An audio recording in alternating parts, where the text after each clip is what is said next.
At sinabi ng Diyos, magkaroon ng liwanag. At sinagot ito ng San Fernando, Pampanga. Itinuturing na pinakamalaking sentro ng paggawa ng parol sa Pilipinas sa pamamagitan ng malikhaing sining at husay na hindi lamang nagdiliwanag sa mga tahanan, kundi pati na rin sa puso ng mga tao. Mula sa simpleng parol na yaris kawain at papel, lumago ito tungo sa likhang sining na gumagamit ng modernong teknolohiya, mga dekoryenteng ilaw at masusing pagsabay ng musika. Isa ito sa mga dahilan kung bakit tinaguri ang Christmas capital of the Philippines ang San Fernando, Pampanga. Ang bansag na Christmas capital of the Philippines na binibigay ng mga tao sa labas ng Pampanga, hindi naman tayong nag-claim yan, no?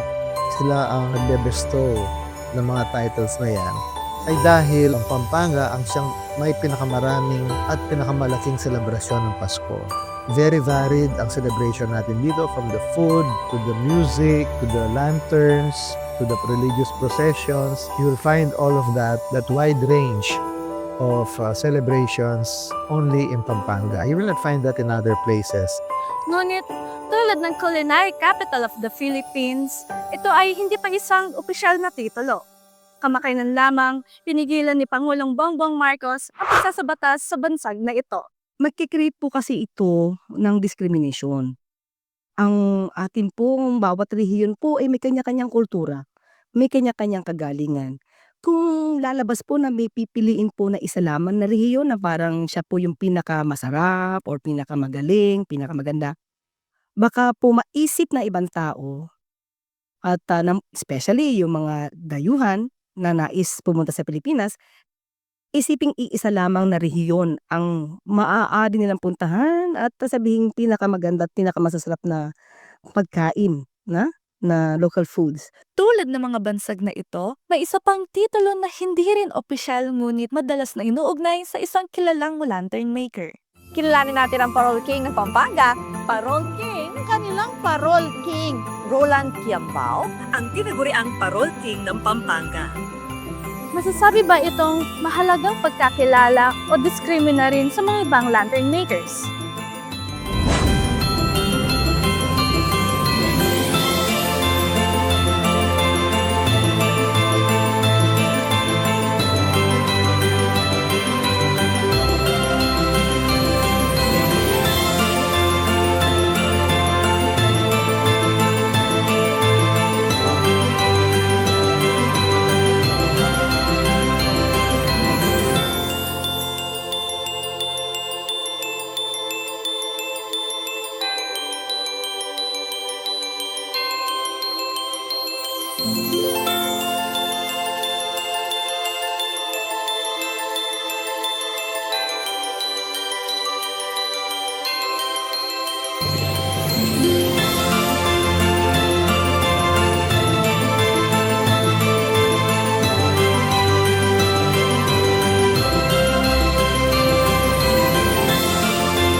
Ba si Roland Quiambao at bakit siya binabansagang Parol King? Kilala bilang isang tanyag na lantern maker sa Barangay del Pilar ng San Fernando, si Roland Quiambao. Ngunit bago tahakin ang maliwanag na landas ng pagpaparol, siya muna ay naging overseas Filipino worker bilang isang musikero sa Saudi Arabia. Mahirap yung maging OFW pero lagi kong naisip pag Pasko. Umiiyak ako sa pagpasko kasi nami-miss ko yung mga parol dito sa San Fernando. Umuwi ako actually, nag-resign ako December 25, umuwi ako ng Pilipinas para makita lang yung mga parol dito. Kaya hindi ko alam, naging kapataran ko tuloy. Kasi nga, siguro, passionate ako sa mga parol. Ganun lang siguro yun. Nasa dugo na namin siguro yun. Ang pagbalik ni Roland sa Pilipinas ang naging pag-usbong ng Roland's Lantern Merchandise. Pinagsamang pangalan ni Roland at kanyang asawang si Renita Quiambao. Nagbukas ito noong 1986 at kalaunan ay naging isa sa mga biggest parol supplier hindi lang sa Pampanga kundi sa buong Pilipinas at pati na rin sa ibang bansa. Ang negosyo ang nagbigay ng hanap buhay sa 50 na katao na hanggang ngayon ay nagtatrabaho pa rin para sa kanya. At dahil kasama ko na rin ang kaisa-isang Roland Kiambao, ay hindi ko na pinalampas pa na matuto sa paggawa ng parol.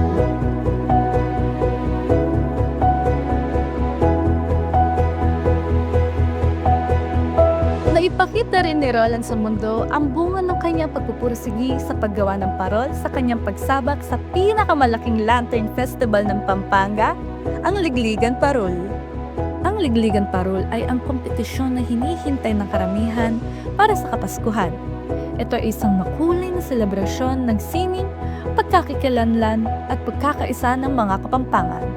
Ito ay ginaganap taon-taon sa City of San Fernando at dito masasaksihan ang mga makukulay na parol na umaabot ng 30 talampakang taas na binuo sa pagkamalikhain ng mga parol makers. Ang pinakahuli, just recently last year, ginawa ito sa may Robinson Star Mills, Pampanga. And the estimated foot traffic na meron tayo is mga 10,000 yung mga nanood doon. For the festival itself, wala pa yung exhibition nights kasi hindi lamang po isang beses napapanood yung mga parol natin every December. So the following day after the mismong festival or the competition, may mga exhibition nights tayo kung saan napapanood pa po ng mga tao yung mga parol natin. Sa competition na ito, 4 na pesos nang nanalo si Roland Kiambao.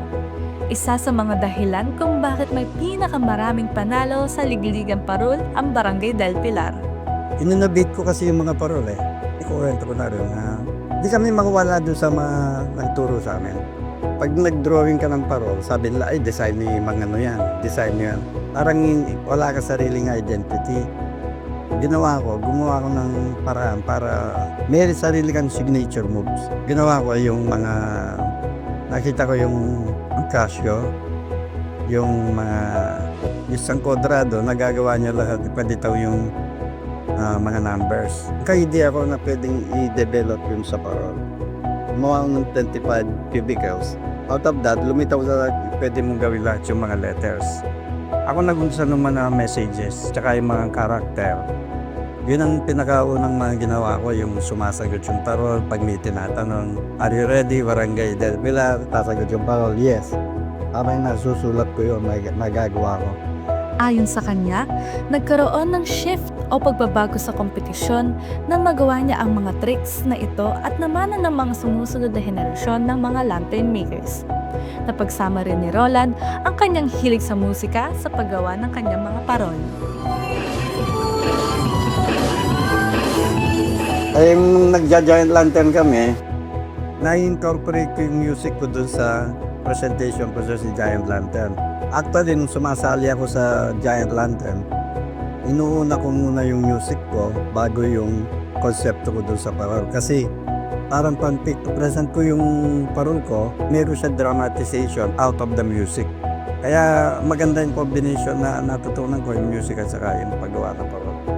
Bagamat ang titulong Parol King ay hindi pa napapasa kanya officially.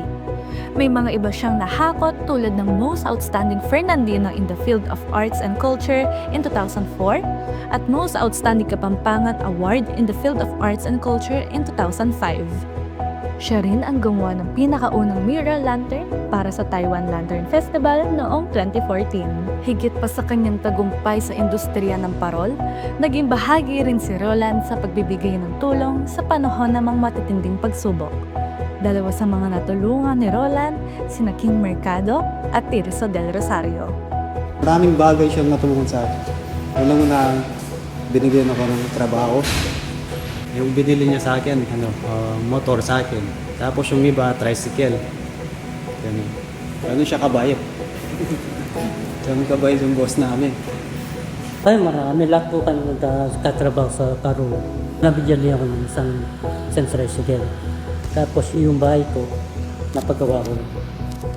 Madaming patunay at dahilan kung bakit itinuturi na Parol King si Roland Kiambao. Ngunit may isang pamilya rin na puno ng history at contribution sa pagpaparol. Kilalanin ang pamilya Kiwa ng Barangay Santa Lucia, City of San Fernando. 1908 nung nagawa ang unang parol sa bansa at ito ay ginawa ni Francisco Estancilao mula lamang sa bamboo at Japanese paper. At si Francisco ay walang iba kundi ang great-grandfather ni Ernesto David Kiwa o mas kilala bilang Tatang Erning.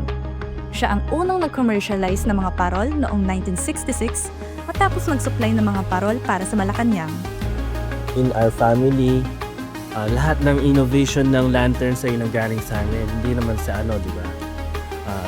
When it comes in giant lantern computerized sequencer, so yung sequencer na yon ay galing sa family namin, technology. Then, lanterns to LED. Kami nag-promote nun ng LED lanterns. Then, handmade paper lanterns. Tapos, fiberglass lanterns. Then, lolo ko, yun nga, yung kapis lanterns. Marami na ring panalo si Ernesto Kiwa sa Ligligang Parol, kabilang na dito ang 3 sunod-sunod na panalo noong 1993 to 1995. Nakapunta na rin ang kanyang mga parol sa iba't ibang bansa tulad lamang ng Austria, Spain, China, Thailand, Malaysia at Amerika. Namana rin ng kanyang mga anak ang pagkahusay ni Tatang Erning sa pagpaparol tulad ni Eric Bondok Kiwa. Si Eric ay kilala sa paggawa ng Lantern National Costume ni Miss Universe 2018 winner Catriona Gray. Kasama sa kanyang mga gawa ang mga parol sa Malacanang at ASEAN Summit 2017. Malaking tulong din ang pamilyang Kiwa sa kanilang komunidad noon. Sila ay nagtuturo gumawa ng parol na naging sariling negosyo na rin ng kanilang mga naturuan at nakapagbigay ng trabaho sa 200 na tao. Memorable achievements namin is yung pagtulong namin sa community ng lugar namin kasi sa lantern making, marami siyang division of works. Nauna siya sa designing, framing, welding, electrical, then sa finishing. Isa division na yan yung contribution namin. So yung mga community namin dito is nabibigyan namin sila ng trabaho. Na-enhance namin yung skills nila. Then pag may trabaho kami sa ibang lugar, overseas, nasasama namin sila. So nagkaka-chance sila. Nanalo rin siya ng Outstanding Fernandino Award 5 taon matapos manalo ni Roland Kimbao. Ngunit hindi tulad ng Parol King, nabigyan ng opisyal na karangalan si Ernesto David Kiwa na mabansagang Golden Man ng local government ng San Fernando noong 2014. Hindi ba nararapat na ang Golden Man ay siya ring Parol King?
Siguro kung may babansagan ng Parol King, siguro is yung family namin.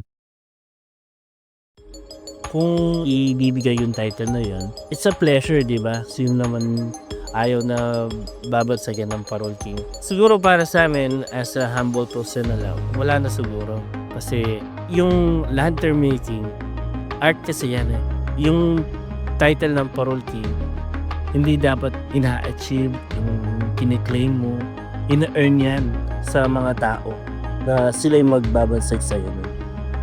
Kung tatanungin naman ang mga historian at LGU official, Sa akin kasi, ano lang yan eh, titulo lang yan eh, di ba? Ayan na natin, ako, sa own opinion ko lang, kilala ko ng personal si Tang Roland, hindi na niya kailangan yung titulo kasi kilala na siya eh. And ayan mo na yung mga tao na sila na yung maghusga at magsabi kung gaano kagaling si Tang Roland at kaganda yung mga gawa niyan. I-connect ko lang yan sa recently issue lang natin for being the culinary capital of the Philippines, di ba? Kahit hindi man napasa atin ang titulo, ang mga Kapampangan is very proud pa din kasi alam nila kung ano yung kanilang napatunayan at wala na silang dapat patunayan pa kasi ibang mga tao na nagsasabi na ang pagkain dito is masarap. Ganun din yung mga bili ng parol dito nagpapagawa, wala na silang pwedeng puntahan kundi yung mga parol sa San Fernando. So particularly, isa si Tanguran sa mga pahusay sa paggawa ng parol. Ako in general, ayoko ng mga titles dahil very divisive and very discriminatory dahil kapag binansagan mo ang isang tao o isang lugar bilang parol king o kaya Christmas capital, yan ay sinasabi mo, the implication is you are better than all the rest. And there is no single person who can claim the title of king of parol makers or capital of Christmas. Kasi whenever you say that, you are sowing resentment among those who do not have that title or that appellation. Kaya for the sake of inclusivity at saka on the principle of equality and uniqueness, let's just say that among ourselves. Lahat naman tayo naniniwala na tayo pinakamagaling magluto, pinakamagaling gumawa ng mga parol. Alam natin lahat yan among ourselves. Why do we have to announce it to the world? Much to the resentment of non-Kapampangas. Ano naman kaya ang sagot ng tinatuguriang Parol King? Pali nung ginagawa ko yung mga trabaho namin, wala naman akong inisip mga award-award. Basta gusto ko lang, passionated ako sa trabaho. Gagawin ko lang ito, nakita ng mga tao. Lahat naman kami parol ganyan kasi dinadala namin yung buong Kapampangan. Naging sikat yung hindi naman ako mag-isa siguro.